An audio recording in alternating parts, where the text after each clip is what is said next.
Great. Good morning, or afternoon now, everyone. Thank you so much for joining us today for our second session of creating and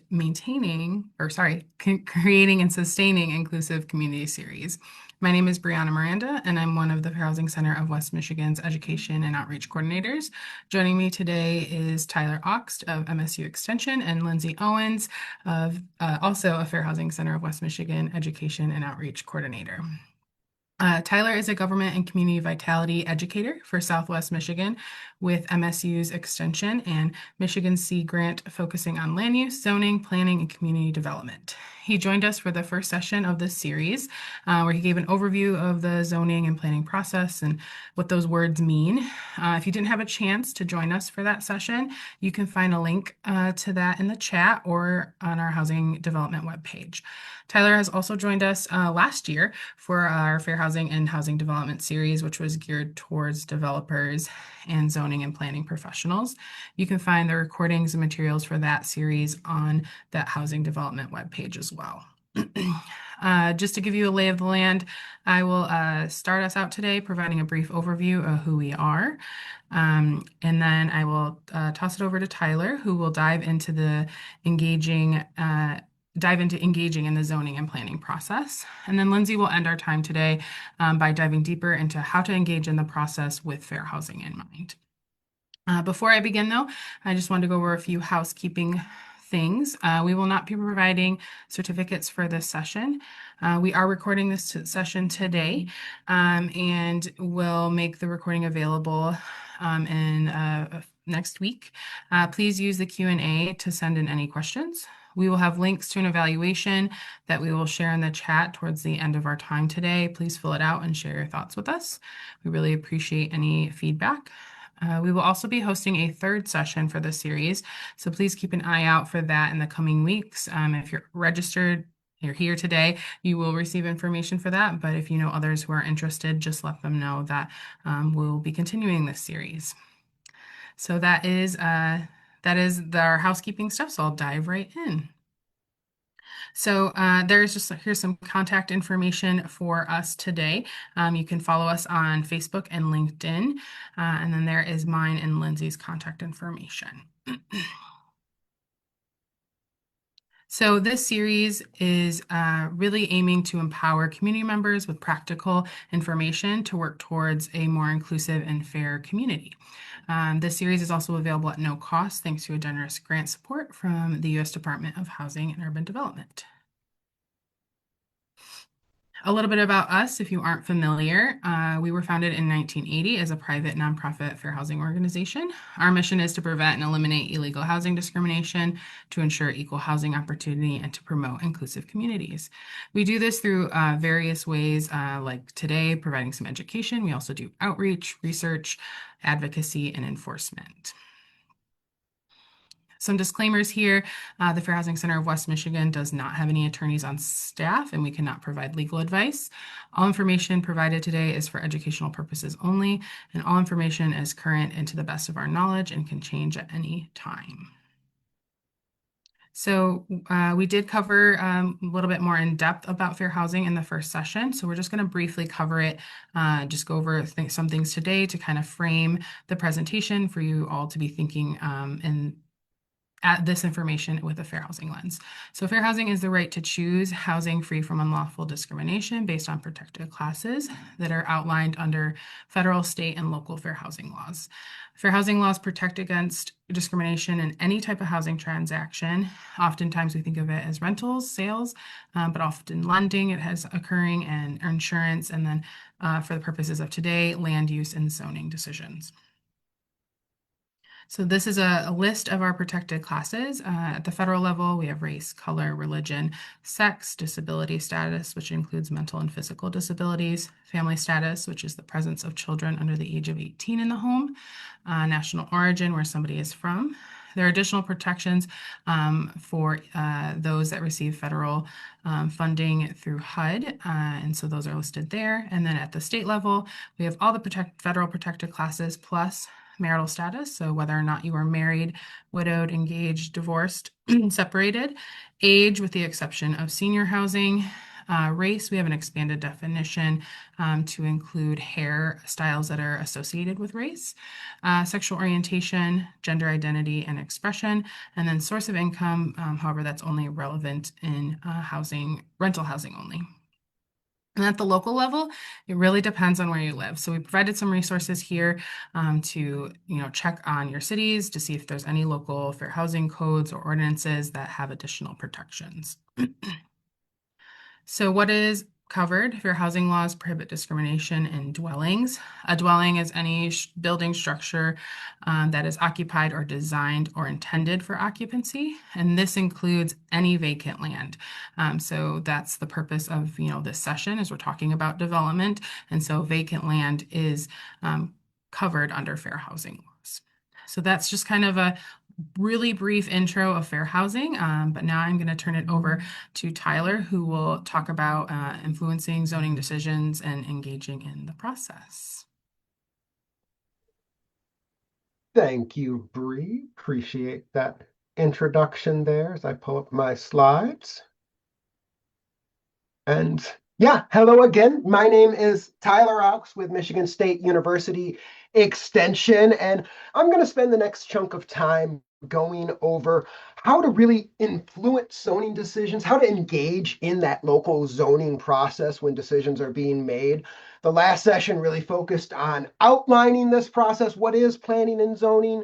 Today, we're really going to dive into where you can plug in as an engaged resident. And speaking of protected classes, just your MSU Extension reminder that our programs are indeed open to all without regard to those federal protected classes that Bree just listed out. So if you're ever having trouble accessing any of our materials or resources, please give a holler and we'll make sure that you can get them. And you can give a holler at me. My contact information is here on this page. I work out of our Van Buren County Extension office, serve Southwest Michigan generally, but we'll answer questions from all around the state. And of course, like a good academic, I have to pay homage to those that came before me and actually wrote a lot of this material. So thank you to the primary author of this program, Kurt Schindler, now retired from MSU Extension, but you'll see that name a lot on our resources. So what I've got planned for today is to just do a quick review of planning and zoning, where we get that authority in Michigan, and then spend some time thinking about how to really have those effective comments or submissions to your local government. What are some of the things that'll really make your comments have some more heft and maybe a little bit more sway? And then we'll talk a little bit about how these decisions and duties are divided up at the local level.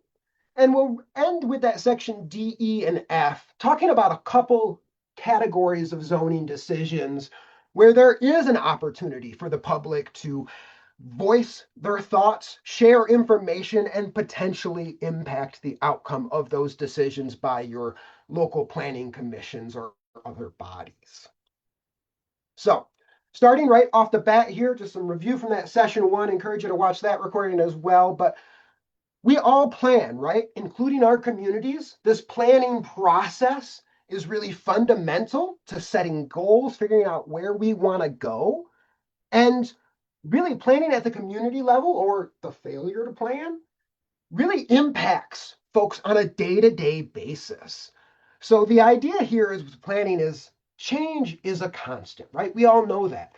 Planning is our way to help shape and guide that change. And the intent is to set our course charter where we want to go to, and then work through that change, trying to maximize the positive and minimize negative impacts like we do through land use with planning and zoning.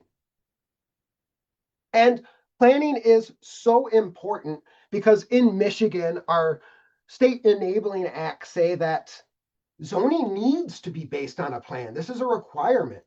The plan is really what's going to set the stage for the zoning. It lays out the rationale for that local zoning ordinance. So we have this quote on this slide that the world is run by those who show up. This is your reminder to show up during that sort of upstream planning process because that's where a lot of those big picture issues are decided. What is the vision for the community? Where are the appropriate areas for increased housing density? Or where are the areas we need to preserve natural features? Often by the time you get to the decisions we'll be talking about later in this presentation, a zoning permit or an amendment, the groundwork has been laid through the planning process. That rationale has already been put out into the world through the master plan. So it's important to be active in the development of that plan, participate in community surveys, community input sessions that go on, public meetings related to the master plan process and adoption. Because as we'll see when we talk about zoning amendments, the plan is really key for laying out where we're going to go and the rationale for these decisions. So getting in that upstream process can be a great way to have a lot of impacts about some more downstream decisions in zoning. And of course, zoning here in Michigan is enabled for local units of government, your cities, your villages, your townships, and your counties through what's known as our Michigan Zoning Enabling Act. So this is a state law. You see it cited here by its Michigan compiled laws number. That is our legal basis. This is where the state grants those local units of government the authority to create zoning ordinances. The Michigan Zoning Enabling Act is also where the state sort of sets the rules of the road for how to zone. It lays out some of the procedures that need to be followed by all communities that zone in Michigan. So this is a key document in understanding that broader framework of zoning in the state. And zoning, if you're new to this, it's local ordinance regulations, and it regulates the long-term use of the land. It may also regulate the form, what the built environment looks like, and it attempts to deal with impacts on land and adjacent uses, trying to get ahead of potential nuisance complaints through a zoning ordinance that seeks to promote the public health, safety, and welfare of the community. So if we're talking about regulating the use of land, the form of buildings, these are things that are done via a zoning ordinance. Now, it's also really important to recognize what zoning is not. And zoning is not a way to promote or oppose a particular economic or racial or religious view. Zoning is not the proper avenue for enforcing private deed restrictions that may exist on properties. Zoning isn't also the way to solve that feud you've had with your neighbor for the last 15 years.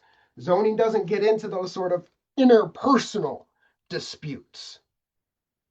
Contrary to what a lot of folks think too, it doesn't promote development. It merely enables it. It sets the stage. It also shouldn't be a political tool used to reward or punish others. Zoning should adhere to some standards of due process, making sure everybody is going through the same requirements. Also, zoning, it's not a public popularity contest. Zoning decisions are meant to be made based on the facts and the standards for that decision, not by a majority vote of whoever happens to attend a public meeting or a straw poll. We have some things that guide how these decisions get made that we'll talk about in detail, and it's not a popularity contest. So before we get into specific zoning decisions, just want to spend some time going over some broad rules or things to consider when making submissions or comments to a government or an agency to help make sure you're going to have the impact that you want. And the first is, like we do at MSU Extension, base your comments on research and make sure it's good research too. Here, don't just use any study you find on the internet. There's a difference between research that's done well and research that's done poorly. There are some signs you can look for some good quality research. Was the data double blind? Is it a peer-reviewed study? Can it be repeated? And is it an unbiased researcher? Do they not have a stake in the outcome? And so going through those, this idea of a double-blind research study, you hear about this a lot in medical research, right? This is the gold standard for science. It means both the researcher and the subject aren't aware of what the study is about. So there's no way for bias to worm its way in there. Someone else is setting up all of the experiment. Now, I'll say this is an incredibly high standard for research. A lot of my research, I'm a sociologist by training. Sociologists don't get to double blind studies very often. We see this a lot more in medical research or psychology. So just know you might not get to this gold standard of double blind, but we have some other ways to look for quality pieces of research. And maybe you can start to think, okay, well, are some elements? Is it maybe that there's some elements of double blind here? Maybe the participants weren't fully aware of what was being studied, so they couldn't manipulate their survey answers. But looking for that double blind would be a gold standard. Some other things to look for. Where did you find this research? And by that, I mean, what process did it go through before it became made publicly available? Was it peer reviewed? By that, we mean, was it reviewed by folks other than the author who work in that field? Normally, if you're finding studies in academic journals, they will have been peer reviewed by multiple other scholars to make sure that information is accurate. So you can see these committees getting together to make sure the things that are in like the Journal of the American Planning Association are high quality research. I'll also note that all of our MSU extension articles that have some serious substance to them go through an internal peer review process with at least one other reviewer so that you can know if you're finding things on our extension website, we've gone through a form of peer review of our own to make sure we have that quality information out there. Next thing to look for is, can the study be repeated and get similar results? Finding one study that says something isn't enough. You want to see if other researchers have found the same things. Are they getting the same conclusions? If not, well, okay, we have a little bit of a discussion going on in this area among the researchers as to which way the trend is. So you really want to look for a series of similar studies with similar results as a way to sort of verify the conclusions. And then the last one, looking at that researcher doesn't have a stake in the outcome, that it's an unbiased study. Making sure that the researcher's job or funding wasn't tied up into it, or looking at who that funder was. Making sure that, hey, okay, what is the source of this? Universities, we have systems in place to help prevent this, tenure, protections for researchers, so they can go out and do quality research without worrying about the stake of the outcome. They're just looking for what the actual knowledge is. So just a quick overview here of some of the ways to identify good research as you're going out there. Might take you back to some of your high school classes writing reports, but good refresher there. Because what we're trying to get at is a broad umbrella statement of avoiding foolish statements. We want to make sure if you're going to be making comments in a public meeting, that it's backed up by good research, solid evidence, making sure that your comments won't be used against your cause or by the other side. There are some statements you might want to avoid. Talking about those people might get into some fair housing complaints. Threats to recall elected officials is a real escalation and might undermine what you're trying to accomplish. Also, unsubstantiated statements or claims about traffic or capacity, if you don't have the data to back it up, maybe don't make that claim. Protect your credibility as you're making these comments. Also, want to lift up in this process to remember the planner, the zoning administrator at that local unit of government. They're the professional who's often working these applications or decisions through the process. They're at those meetings. You can seek help from your local zoning administrator or a planner or one of the consulting planners in private practice around the state that we have. And just remember, treat them like a professional. They should remain professional with you. And remember, for the zoning administrator, for the planner, this is their job. Their job is to administer that zoning ordinance. So they have an obligation to reflect that zoning ordinance. It may not be their own personal views. I'm sure we all do this in our work from time to time. But just remembering that that is a staff, they're in a certain role, just as in you're in a certain role making these comments, and treating them with respect. You really don't want to get into a place of condemning, vilifying, or even glorifying staff for their actions. Again, they're there doing the job they were hired to. We can thank them, we can be professional for them, but we really want to keep the focus on the issues, not on individual people. That doesn't get us towards successful collaboration. So, a little bit of a review from the first session, just a reminder. At the local government, we kind of divide power with planning and zoning similar to the federal and state government with its branches, an executive administrative, the legislative, your elected officials, and the quasi-judicial at the ZBA. And these different branches of planning and zoning divide up the duties, the various decisions that get made in local planning and zoning. So we've included in this presentation this chart that lays out generally where some of the most common decisions lie within your local bodies, whether it's that staff zoning administrator, the appointed planning commission members, your elected legislative body, or that quasi-judicial zoning board of appeals. And we're going to be talking a lot with planning commissions, legislative bodies, and appeals boards.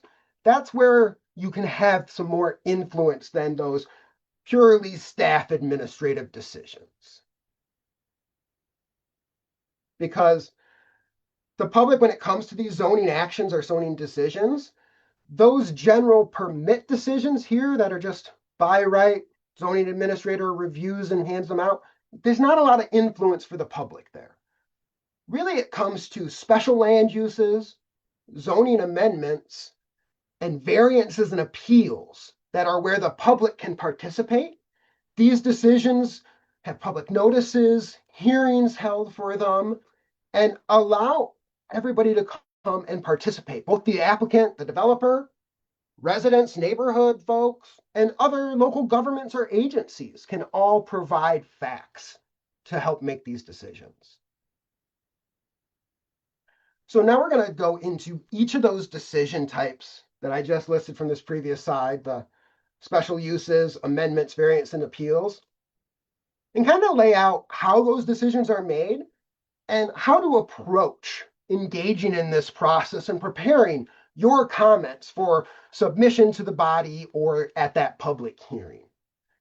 The first is what's called a special use permit, or maybe a special land use in your community. But these special land uses or special use permits, the idea is in a zoning district, you carve your community up into zoning districts, and each district will have some uses that are considered by right. Those are the administrative, zoning administrator is going to handle them. But then there are some other uses that might have some characteristics, some traits that warrant additional consideration. And those might be a special land use. And for each of those special land use, there's going to be standards written in the zoning ordinance that must be met in order to get that special land use permit. And the rule here is if all of those standards are met, then the approval must be given. Remember, zoning is in that administrative space. This is not a lot of room for leeway. The zoning ordinance says these are the rules of the road. We need to just go against the standards in the ordinance. The special use permit is an administrative action here. There will be notices sent out when somebody has applied to folks within 300 feet in the newspaper. In housing world, this might look like in a single family district, like in a village near me. If you want to put in a 2-family dwelling, it's allowed, but it's a special use. So there are a couple other standards that need to be met, things around parking, lot coverage, that we need to check for compliance before that permit can be issued. Another example could be accessory dwelling units. These might be a use allowed in a district, but there might be some additional things to check. Some additional standards related to parking size, access, form, that the planning commission or approving body would need to go through. So if you have one of these special land uses coming up and you're interested in engaging in that process, you've got some homework to do first. Sorry to be the bearer of bad news, but the first thing is to get a copy of the application so that you have all the information that your, say, planning commission is going to be looking at. And then also, you want to go through the local zoning ordinance for that particular special use, say it is an accessory dwelling unit or that two family or two dwelling in a single family. And you want to go through and figure out what all of those standards are and read them. And then you can do like the planning commission is going to do. Review the application against those standards. Now, the standards are going to be scattered all over the zoning ordinance because the zoning ordinance is really more of a reference document. So understanding where to find these things is a key piece of this. The first place to go is there's probably some article or chapter on that particular special land use on accessory dwelling units. Here, it'll give some of the information. It will also be stated that there will be standards found in this location possibly, or the other ones we'll talk about. And your homework is to go through and figure out what all of these are. And then you can compare it to that application. Because you're going to want to be looking for standards in the zoning district language. So there'll be an article on the single family residential 1 district that will list standards relevant to this. There may also be standards in general provisions that apply all across the community. They could have to do with screening or groundwater protection, lots more. This is where local variation is really important. So it's going to vary from, say, your township to maybe the village that's inside it. So this is why it's important to know your local zoning ordinance as you're engaging with this process. Look for those standards in the general provisions. And then there may even be more standards for specific uses. Some uses have a lot of standards attached to them, like a gravel mining operation is going to have a lot of additional standards to be met before approval that help prevent against very serious consequences.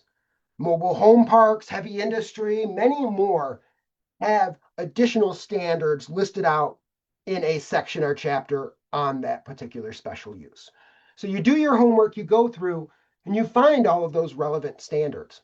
Or be really nice and ask your zoning administrator. Maybe they can help you sort through this complex document because they're intimately familiar with it. And then before the hearing, before you go to where this decision is being made, the public hearing by the Planning Commission or ZBA, key thing to remember is as you're doing your homework, if you come across a standard that you don't like, you don't think is appropriate, you don't think fits for your community's vision, then we need to go back upstream. We have to follow those standards in the ordinance. If you want to follow different standards, that means we need to amend the zoning ordinance to change what those standards are. Because remember, the Planning Commission is an appointed body. They need to follow that ordinance as it's written. So if you want them to follow something different, you need to change the ordinance. An example in housing would be if duplexes aren't listed as a permitted or special land use for a district. It's going to be very hard for a planning commission to approve a duplex in a district where it's not a use that's allowed. The change needs to happen upstream with a zoning amendment that would allow that use there. Same with a parking standard for multifamily housing. You have to have X number of parking spots per unit. The PC is obligated to follow that standard in the adopted law, the zoning ordinance. To deviate from that would really put the community at legal risk. So if you don't like the standards, we need to change the zoning ordinance. So after you've done that homework, you're really familiar with your zoning ordinance now and the standards for the special land use that's going to be discussed. You want to prepare your submission, your comments. And this is where we want to really focus on the facts. Focus on those standards you've been researching, and then answering the questions. Does this proposed special use meet all of those standards? Or does it fail to meet one or more of those standards? And why? Now, there may be some standards where you're like, I don't know if it meets it. Maybe the standard is it needs to be compatible with the neighborhood. That's what we call a discretionary standard, where there's some room for leeway and interpretation here. With these discretionary standards, this is an area where residents may have an ability to have a large influence. It's also where getting the wisdom of a full appointed body, multiple individuals going through deliberations and discussions, can help determine whether these standards, like compatible with the neighborhood or within capacity of the infrastructure, are met. That second one about infrastructure, well, we can probably get some good facts from government agencies about what that capacity is to help us determine if that standard is met, right?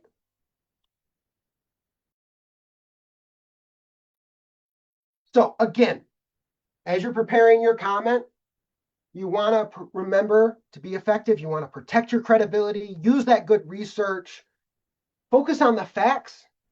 Don't get overly emotional. It can be emotional decisions, but remembering we're trying to convey meeting or not meeting these standards.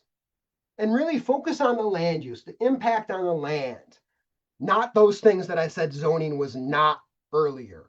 And as always, protect your credibility. Avoid those foolish statements or going to extremes.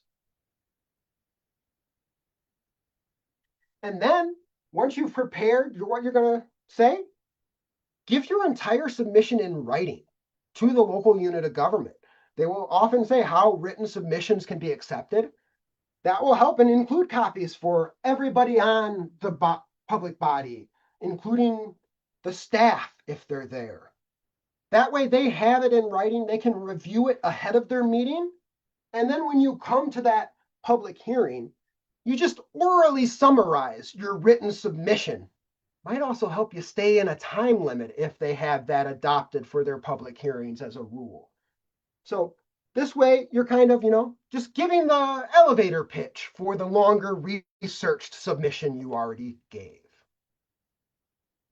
So to summarize here, do your homework, figure out those standards, and then prepare your submission focused on the facts and the standards. And then actually attend the hearing. Make sure everybody gets a copy, orally summarize it, try and make it clear and succinct for these individuals to help get the information you found into the decision process. Now, state agencies do similar things. So similar sort of process there if you're trying to engage with, say, Department of Environment, Great Lakes and Energy, or the Department of Natural Resources, EGLE and DNR.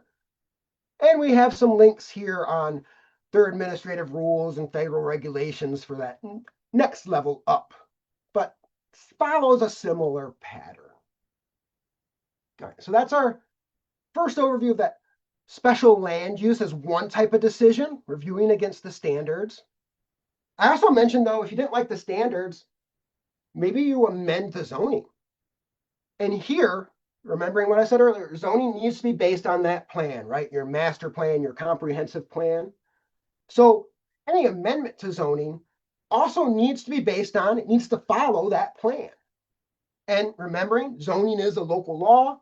Laws are written and adopted by legislative elected officials. This is a legislative action. So this decision is going to live with the elected body. And elected officials, being directly accountable to the people, have much more discretion on adopting or not adopting a zoning ordinance amendment.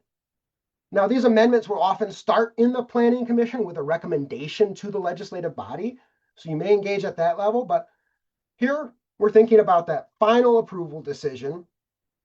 And when we're talking about amendments, these could be changing the zoning district boundaries, what's commonly known as a rezoning, a map amendment. or it can actually change the text within a zoning ordinance. This would be getting towards changing standards or what uses are allowed. And to ensure due process, there will be notice for proposed amendments to your community's zoning ordinance. So you will have the opportunity to know that this is going on, when and how you can engage. And zoning amendments, because they're changing that actual law, they change a lot, right? This is going to make changes for more than just one property, likely. This is going to have an impact throughout the community. A change in the zoning text could change everything in a zoning district, or maybe the entire zoning jurisdiction. A map amendment means that as you rezone something to a new district, there's a whole new list of permitted or special uses that could happen. So we want to really think holistically about these changes and all the ways they're going to impact our community in that really broad sense and that long-term sense. So before a hearing on a zoning amendment, again, you got homework to do. Here it's same thing. You want to make sure you have a copy of what's being proposed, hear that proposed amendment language, and then you want to get a copy of your master plan. And you want to read them both and review that proposed amendment against the master plan. Think of it like the master plan as the standards, like our special land use example. But here you're wanting to make sure that, is this zoning amendment furthering what we said we'd do in the master plan? Was this a policy that was suggested? Does this fit with the zoning plan that's laid out in the back of that master plan? You're going to have to review this. And then again, prepare your comments. Those same good tips we talked about your credibility, citing your sources. If you can call out specific page numbers in a master plan here, you will definitely help folks follow the argument that you're bringing. And then again, you want to actually attend the hearing as well as providing your submission in writing. That way the planning commission or the legislative body have time to review it ahead of time, and then helps you stay within that time limit as you orally summarize. And then after that hearing, if the planning commission is holding the hearing, they make that recommendation to the elected body, township planning. And there are some things in our state enabling acts that require these to also go to the county for some advice and review. But the key thing to remember is it's a process. It's going to be recommended up. Final decision lies with that elected body. And there are also some avenues laid out in our enabling acts that allow for residents to petition these amendments. Encourage you to seek out legal assistance if you're going to be going this route. Like Bree said, we are not attorneys. We're not your attorney. So you need to get your own attorney, and encourage you not to delay, because there are some timelines if you're looking to file one of these protest petitions or put it up for a referendum. After the planning commission holds that public hearing and they decide whether they want to recommend or not a zoning amendment, then the elected body makes their decision of, are we going to adopt it as recommended? Do they hold additional hearings where you can have another chance to attend, give submissions as you did before, maybe even refine them, give a slightly adjusted submission? They could even kick it back to the planning commission to go, this isn't what we're looking for. Can you rework this? Focus on these areas. So there's a lot of things that can happen. It's important to attend these meetings, be engaged.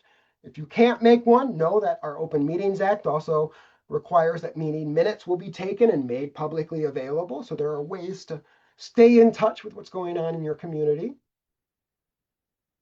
And if the amendment is adopted and you're still opposed to it, you have some options. This is where you're going to want to bring in that lawyer, and you have some maybe petition options to bring the amendment to a vote of the people. This might not be the case in a city village, more common in townships.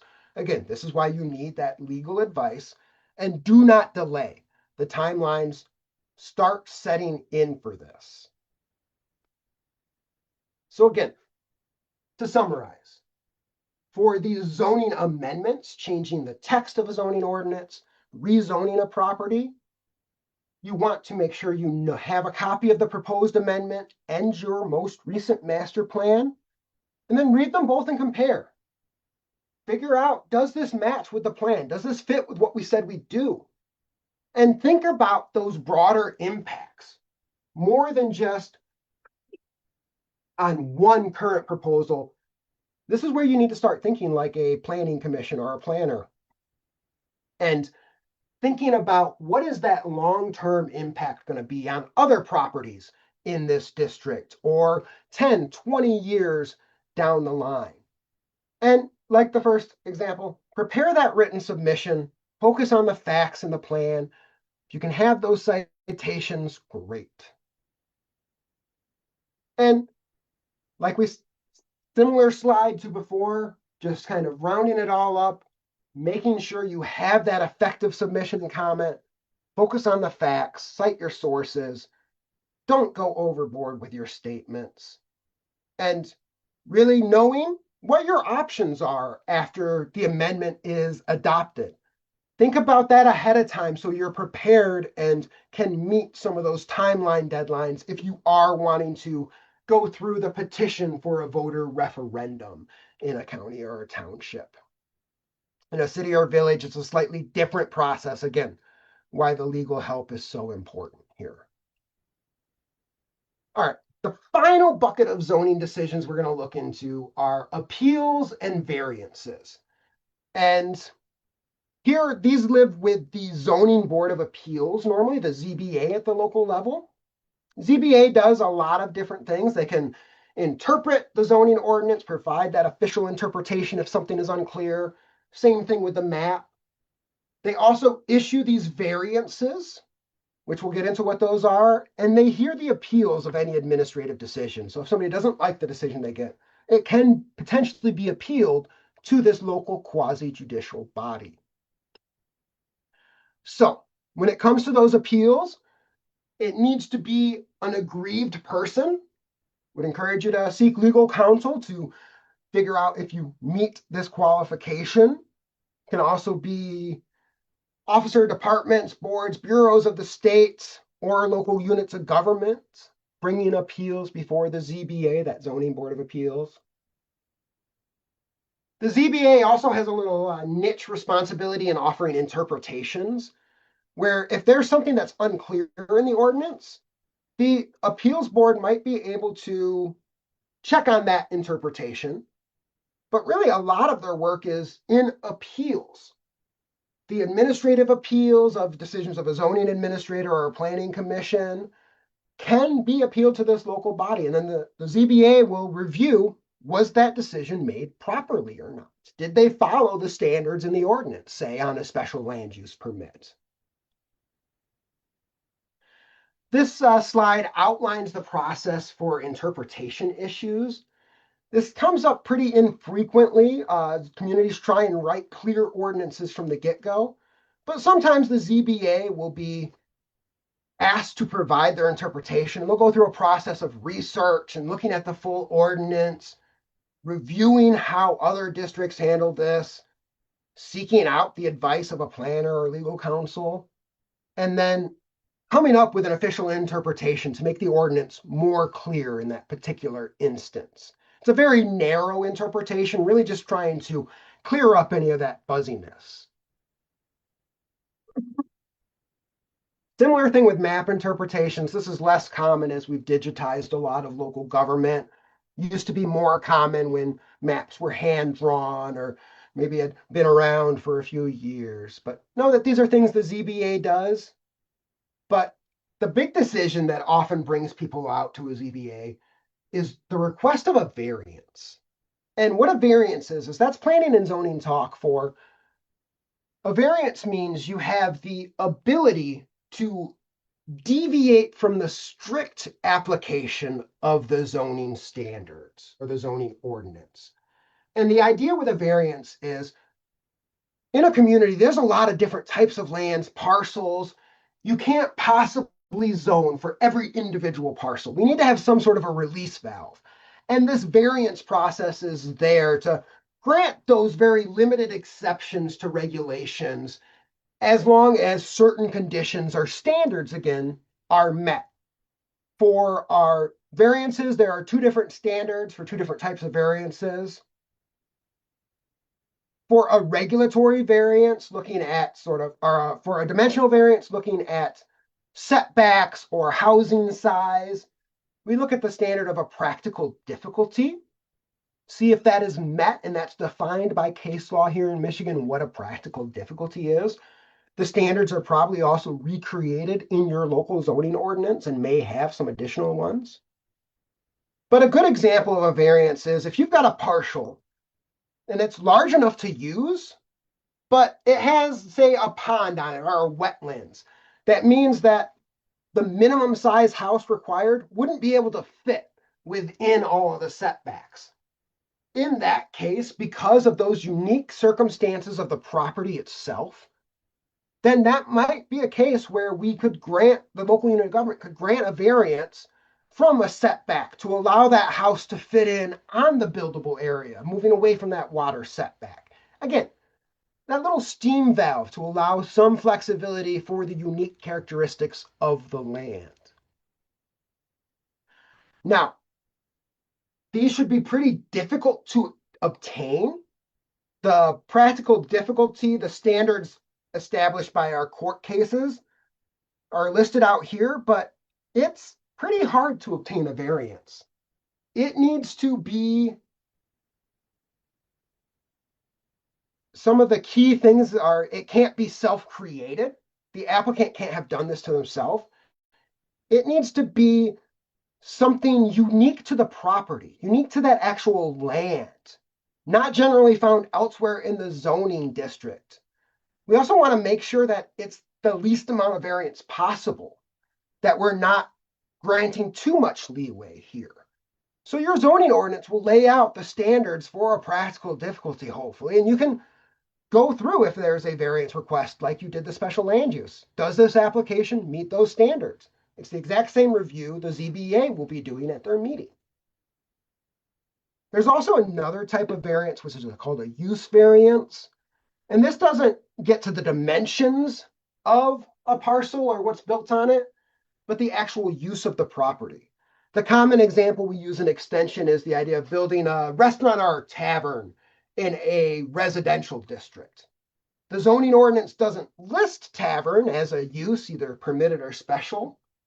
Then maybe there's a chance to get a use variance, but these are even harder to obtain, or should be, than those dimensional variances, because they need to have an unnecessary hardship. That's the standard we need to meet here. These use variances are getting exceedingly rare. Townships must have been granting them before 2006 or had language to grant them, to use them. We're seeing many communities phase them out. But just know, if you're looking at variance decisions and wanting to get involved in the process, it will have different standards, whether it's a dimensional variance or a use variance. And hopefully both are spelled out in the local ordinance. Again, more details on how hard that use variance should be to obtain, listing out our standards from case law. Gets very nuanced here. Not going to spend a lot of time on it. Just want to make sure you had it written out in case a use variance does come out. These are our case law standards. There may be more local ones in your community. And again, these appeals are going to follow a process. We lay these out for appointed bodies, make sure that they're following their rules of the road. You'll have the notice, the chance to be aware of decisions happening near you and in your community. And just like the other decisions, do your homework first. Get a full copy of the appeal request. If it's a variance request, get a copy of that. Review the practical difficulty or unnecessary hardship standards. Compare it to the ordinance. Review that application against the standards. Does it meet them all, or does it fail on any of them? And if so, why? Those should form the crux of your comment. Again, to summarize, do your homework, prepare that written submission just like the other ones, making it easy to get that information into the hands of decision makers, and then orally summarizing it at a meeting. And the same tips we've been showing the whole way: protect that credibility, make sure that you cite your sources, you focus on the facts, and if all else fails, reach out to legal counsel for assistance. The Michigan Bar Association has a great lawyer lookup tool where you can find attorneys based on their specialty, like land use or real estate law. So that rounds up how to engage with these decisions, hopefully get you to understand thinking like a planner or a planning commission member looking for the standards. Also want to lift up some additional resources we talk about as we talk about building these inclusive communities. At the national level, the American Planning Association has two guides on the screen here: their Equity in Zoning Policy Guide and their Planning for Equity Policy Guide. These are two great resources that talk about ways that communities can zone and plan for equity, including in the housing space. Encourage you to check these out. It compiles the wisdom from planners all across the country doing this work. Also, here in the state of Michigan, the Michigan Association of Planning, our state chapter of the APA, released their great zoning reform toolkit. So if you're looking for what zoning amendments to promote a variety and diversity of housing types would look like, right here, this zoning reform toolkit has a lot of those reforms to consider, 15 different ones. So you have sort of a menu to choose from. They're listed out on this slide, so you've got them handy in your materials. But the really fun thing with this is they put that guide out in 2022. Now in 2024, they have actually released stories of zoning reform and studies. So they've done surveys on folks who have actually used that toolkit and have stories from actual Michigan communities that talk about zoning reform around the state and what that process looked like for their local unit. So, summary of what we've covered here: talked about why we plan that legal authority, getting back to our state enabling acts.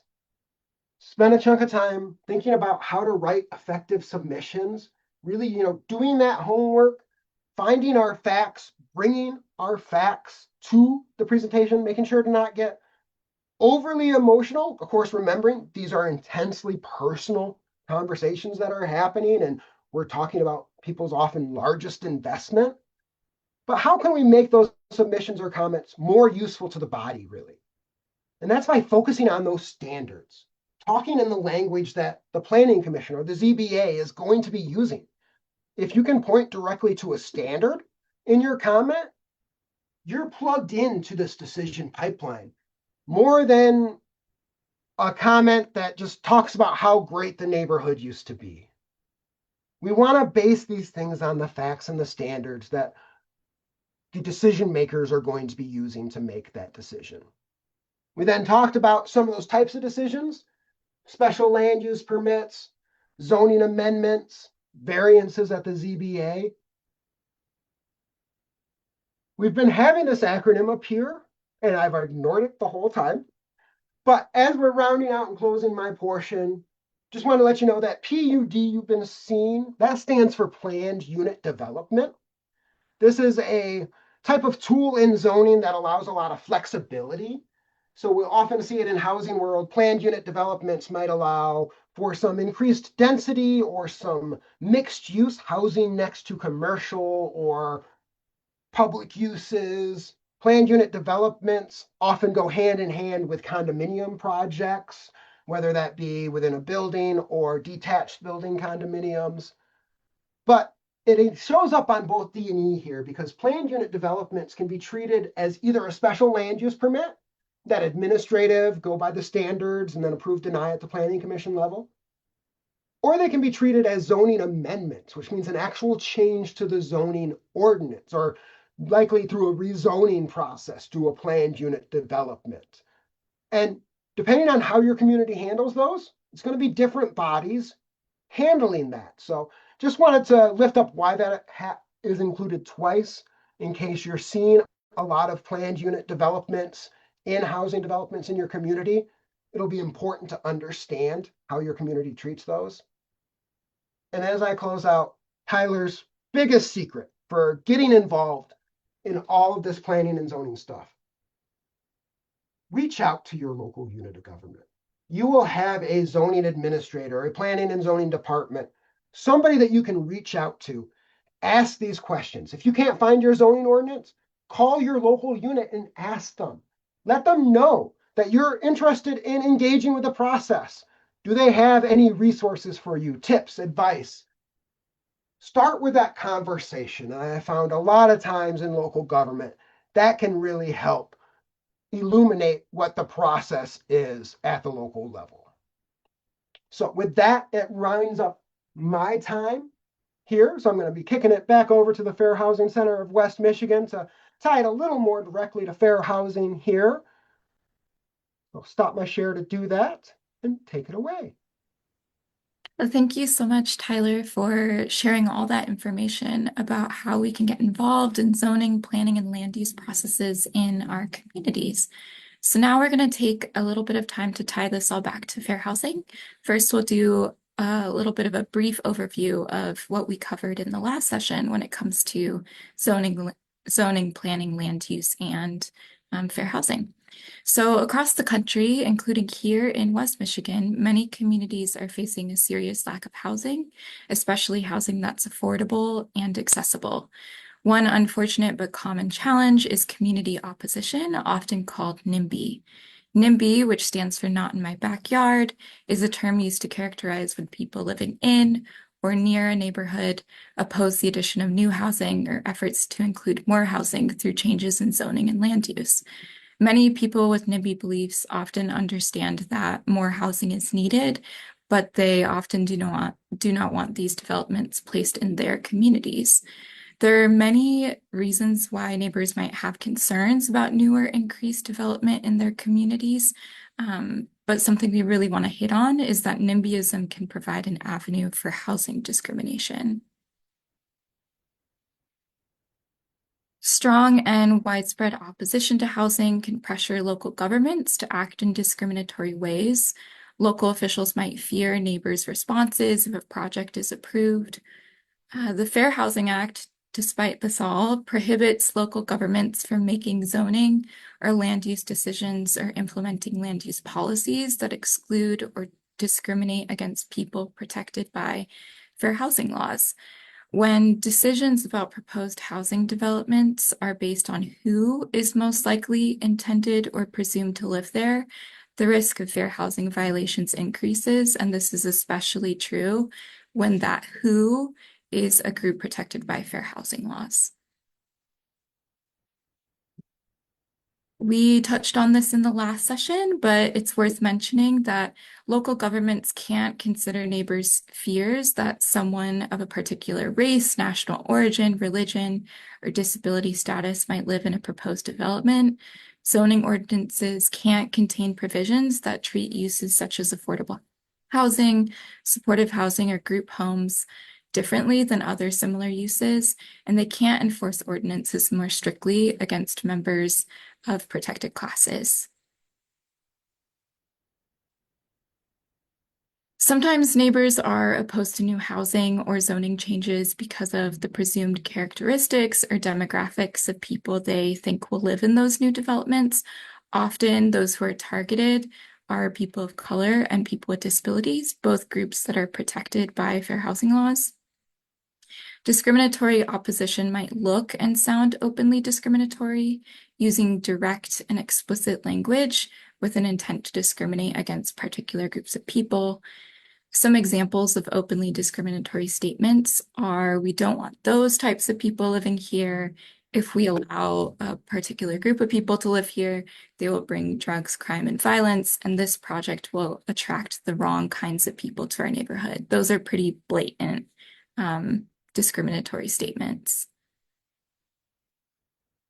More often, what we'll see in our communities is using hidden or coded or facially neutral language to mask discriminatory intent against a particular group.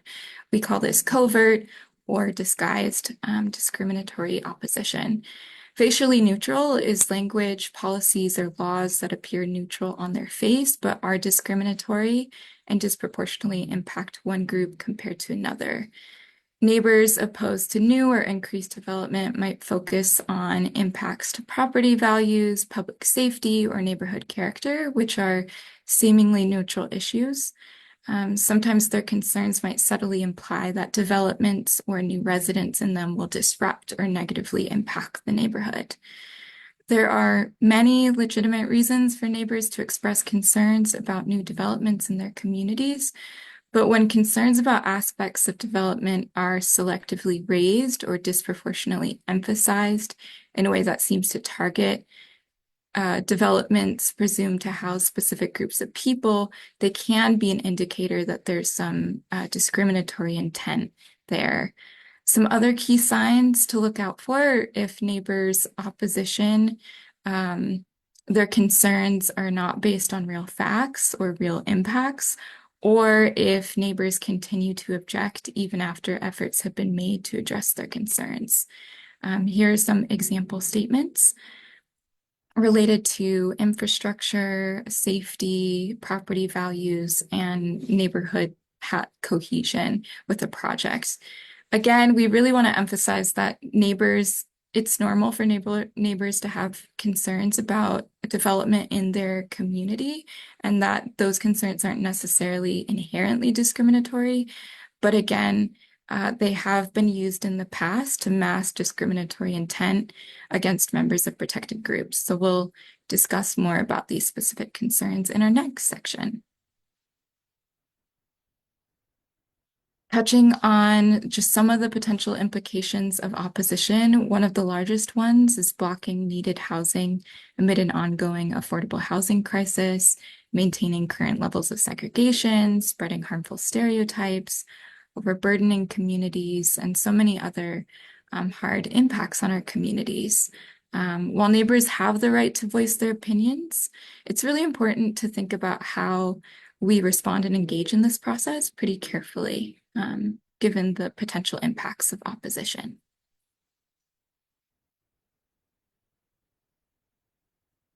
So now that we provided a brief overview on some of the information we covered in the last session, we're going to focus on some common myths about affordable housing. When we understand the truth about the impacts of affordable housing in our communities that's rooted in factual information, we can get a better understanding of how to tackle misconceptions and misinformation in our communities. I also want to note that there's tons of resources in this presentation. At the bottom of the most of the slides, there's some citations there, so reference those for more information. The first myth is that affordable housing lowers surrounding property and economic values. That's not true. The majority of studies show affordable housing increases or has no impact on surrounding property values. The A-Mark Foundation has done work reviewing many different studies on affordable housing and property values. They found that in general, research studies have found either no impact or positive impact on property values.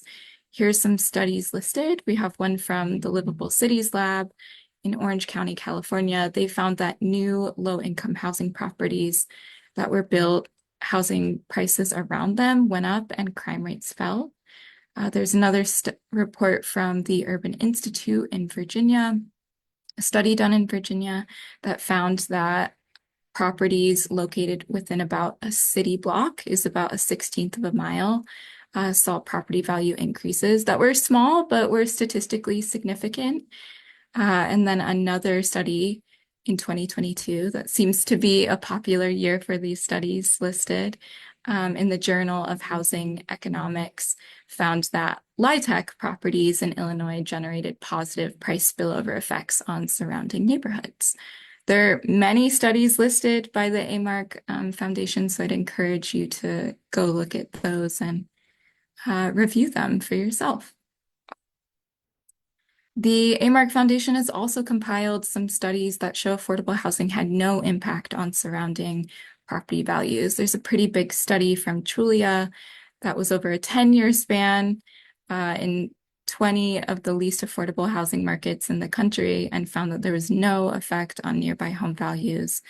Then there was another study that occurred in New Jersey that found that affordable housing development was not associated with trends in crime, property values, or taxes. So again, there are many, many studies that show that that myth about affordable housing negatively impacting property values isn't true.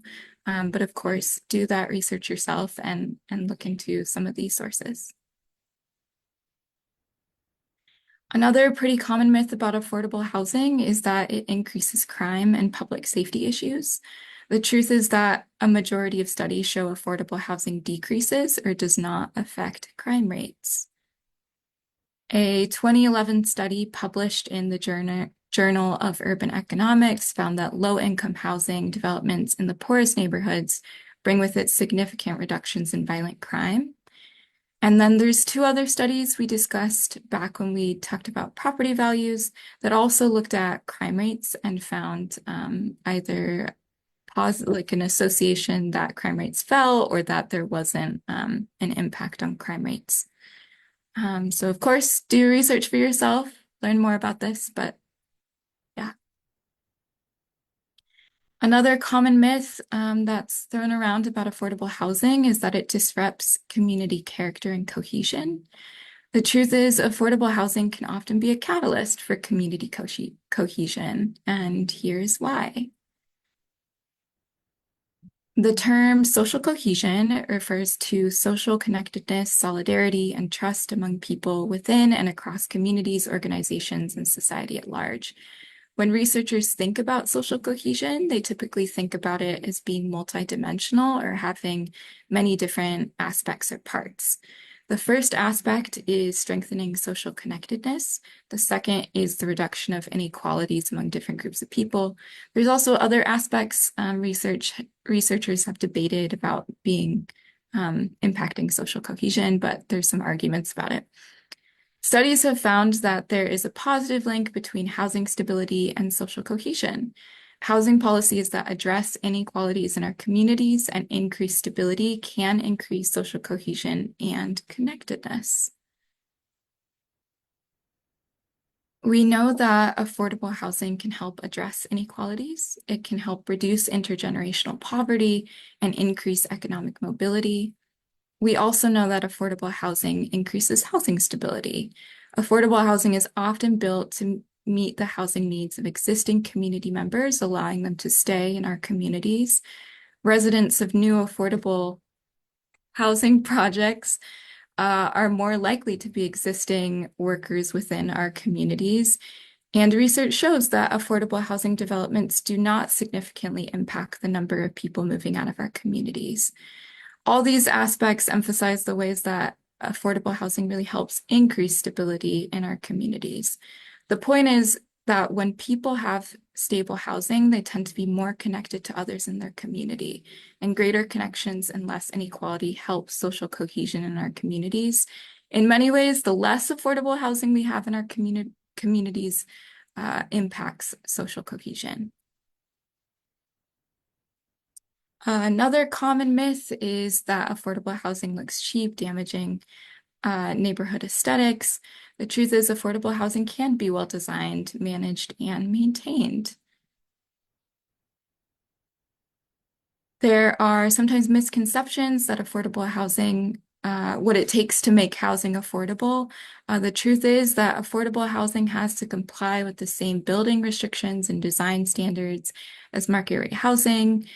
Affordable housing isn't made affordable by using cheaper materials, cutting corners, or low-quality construction. It's really made affordable thanks to public and private funds to subsidize its development and maintenance. And many developers are working on thoughtfully designing and building high-quality, affordable housing in our communities. The last myth that we're going to address today is that affordable housing diminishes public school quality. Really, affordable housing has positive impacts on our overall student body in our schools. Students who experience experience housing instability, have high rates of absenteeism, school transfers, lower academic performance, and these really create significant barriers to children's education. And they also can impact the entire student body. When students move frequently, the academic success of other students tends to suffer. When students are able to stay in their community, they're able to really have better educational outcomes. And also, affordable housing can attract and retain public school teachers. So those are some things to consider when you think about affordable housing's impact on school quality. So now that you've received all this information about community opposition, how to get engaged in the planning and zoning process, the implications of opposition, myths, and other things, we want to give you all some tangible ways that neighbors can address opposition in their communities. One of the biggest things community members and neighbors can do is to educate themselves on community opposition to housing, particularly affordable housing. There's so many resources linked in this presentation and so much information that Tyler has shared, so be sure to check that out. When we take the time to learn facts about affordable housing, it can really help us challenge misconceptions. And also, it might be an uncomfortable process unpacking some of the ideas you've had about affordable housing, but that's okay. Learning can be uncomfortable sometimes. Another thing neighbors can do is stay up to date and attend city meetings. There's some resources linked here that help people understand a little bit more about what city meetings are like and what are the words that they're using, because a lot of the words and processes aren't things that we encounter in our daily life. So I'd encourage you all to look at that. There's a resource from the city of Grand Rapids, which might be helpful for those of you who are local to Grand Rapids. We can move to the next slide. Another way that neighbors can work to address opposition in their communities is by reaching out to developers and city officials. If you hear about proposed housing developments in your communities, contact those developers and ask them questions and listen. It's really normal for neighbors to have concerns and questions. So here are some questions listed that might be a helpful starting place for some things you can ask developers about and learn more about a project. Similar to other actions we've discussed, you should really attend engagement sessions in your communities.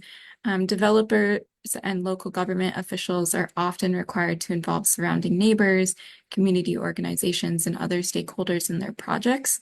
And so if there are engagement sessions, go to them and attend them, ask questions, and listen and learn more. Some other actions you can and should take are, if you support projects, or even if you don't, voice your opinions at city commission meetings during public comment periods. You can write a letter, but also speak up. Oftentimes the people who attend those meetings might be pretty opposed to a project. So if you support it, use your voice, because that support matters. Another thing you can do is educate others in your community. You can share resources, especially those that really unpack misconceptions about development in our communities. Other things you can do are mobilize support. If you know people in your community who are supportive of new housing developments, especially affordable housing, encourage them to speak up and support projects and attend meetings. Also, a pretty impactful thing is to use your connections. So if you're involved with local organizations, businesses, in particular, large local institutions like hospitals, universities, large nonprofits, really urge those institutions to be engaged in supporting local affordable housing developments through writing letters, hosting engagement sessions, and supporting developments. There's a case study listed here about just how impactful large institutions can be on pushing forward affordable housing initiatives. And for some of these large institutions, affordable housing initiatives can really fit right into some of their own personal aspirations and goals for how they want to engage in their communities. And then lastly, what is something that neighbors can do to call out potential opposition when they see it. So if you think that neighbors around you are expressing concerns that might be motivated by discrimination against members of protected groups, speak up about it during public comment and really draw attention to it. It can remind city officials of their responsibility to uphold fair housing laws. Here are the protected classes listed again, so you just have that as reference. And make sure that you report it to your local fair housing center. So if you believe that neighbors' concerns are motivated by discrimination against members of a protected class, report it to us. Also, we haven't really touched on it so far in this series, but if neighbors are harassing other neighbors who are have moved into a new housing development, also please report it to us. Harassment is illegal under the Fair Housing Act. Discrimination can be reported anonymously to us, and it can be reported by phone, email, or a web form. I want to quickly show a map of the different service areas of fair housing centers in Michigan. If you call us and you're not in our service area, we will direct you to a center that can help you. So lastly, thank you all for attending today's session. If you have any questions, please find our contact information and Tyler's on this slide. We do have a third upcoming session. Keep an eye out for information about that session in the future. Now we will open it up for questions from the crowd. Yeah, thank you so much, Lindsay. There are a few questions that were answered just by typing, but we have one question that Tyler would like to answer live. So this question came in. I often see zoning used to stop affordable or workforce housing. What is in place to oversee local townships or municipalities that use zoning to only allow higher priced homes and developments?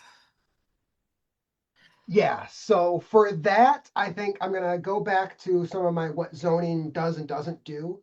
Zoning really just sets the stage for these developments. So I think saying zoning stops might be a little bit of a aggressive statement without knowing the details of the situation. But to help communities reach their housing goals and think about what their true housing needs are, something that instantly came to mind for this question was 2024 amendments to our Michigan Planning Enabling Act that now require communities in their master plan to include data on their current housing stock as well as forecasted needs and plans to meet those needs. So the Michigan legislature amended that enabling act to include that to help communities more expressly plan for housing and get the sort of issues that the questioner might be talking about into a master plan and get that consideration early on to have communities start looking at, okay, does our zoning allow a variety of housing types if we have the need for that? So that's my first thing that came to mind as sort of new changes.